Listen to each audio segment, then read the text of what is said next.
me about We Live in Time. Okay, We Live in Time. It has to be one of the worst titles in the world because I can't remember this title. It's an awful title. But it's a rom-com, they claim, but it's actually more rom-drama. It stars Andrew Garfield and Florence Pugh. Andrew plays Tobias and Florence plays Almut.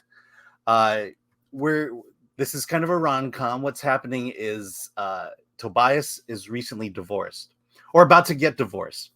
While he's in a hotel room trying to sign the divorce papers, the pen doesn't work. He goes out to the store to buy a pen, and he gets hit by Florence Pugh with her car. He goes to the hospital. They kind of make a connection there. We find out that Almut is a top-class chef.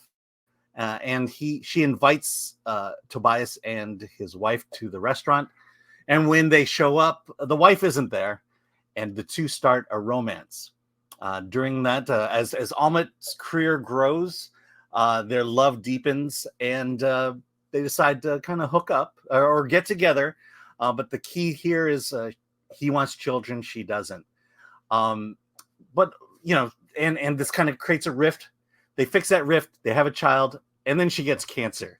And let's put it this way. This is a movie my wife wouldn't like because it's a cancer movie.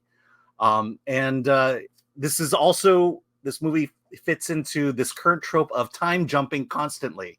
Oh, this movie jumps back and forth in time. Is it confusing? It can be. These things are always confusing at first because you don't know it's time jumping. So things happen. You wonder, well, what are we there? And then you got to now figure out the cues in which the time jumps occur. For example, they do ultimately have a kid. So that's kind of the middle of their story. A lot of it has to do with her cancer and the decision she makes. The biggest one is 6 months of an amazing time together worth 12 months of chemotherapy and treatment without a guarantee of success. So 6 months with a decided end to the situation, or 12 months with a possible end. And that's kind of where this movie kind of revolves around, the theme of this movie. Because a lot of decisions have to be made. One is, I think the biggest one is that Almut, just as the final bout of cancer or this current bout of cancer happens, she has been asked to represent the UK in the Bocuse d'Or, which I've seen a documentary about it. It's one of the Europe's, or one of the world, except the United States, greatest food competitions. And she kind of has to make a decision of whether she's going to go through treatments or is she going to follow her dream and compete in the Bocuse d'Or. And there's a lot of, sounds selfish, and you're right, and there's a lot kind of revolving around that decision.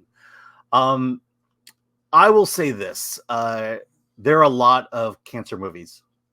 In fact, once you realize it's a cancer movie, I thought to myself, okay, another cancer movie.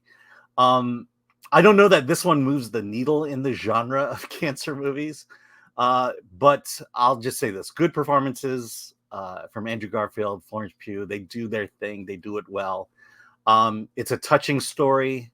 I don't think it's that far elevated from all the other movies like it, but I think it'll get a tepid recommendation from me, a bare recommendation, because it's a good film.